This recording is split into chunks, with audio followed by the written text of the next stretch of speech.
Henry খুব সাবধানে তার ডিমটি তোলে এবং কন্টেনারের সাহায্যে তার রক্ত বের করে আনে। তাদের কাছে এখন 3টি ডাইনোসরের রক্তই আছে। এখন শুধু তাদের এখান থেকে বের হতে হবে।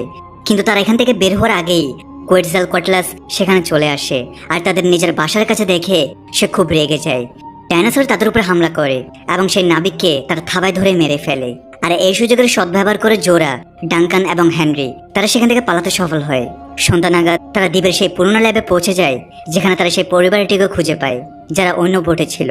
সবার মনে হয় যে এই জায়গাটি হয়তো কিছুটা নিরাপদ হবে, কিন্তু তারা ভেতরে যেতেই বুঝতে পারে যে এলাকাটি আগে যতটা বিপজ্জনক ছিল এখন ততটাই বিপজ্জনক। এখানে এখন অনেক মিউটেড ডাইনোসর আছে আর সেগুলো তাদের উপর আক্রমণ করে।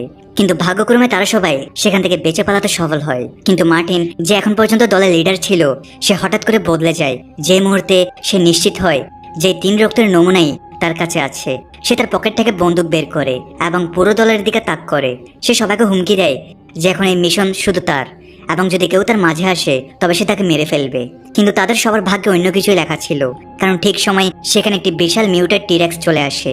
এটা সেই ডাইনোসর যে বহু বছর আগে যখন এই ল্যাবটি ধ্বংস হয়ে গিয়েছিল তখন থেকে এখানে ছিল, এবং সে আগে থেকে আরো ভয়ঙ্কর রূপ নিয়ে সামনে আসে।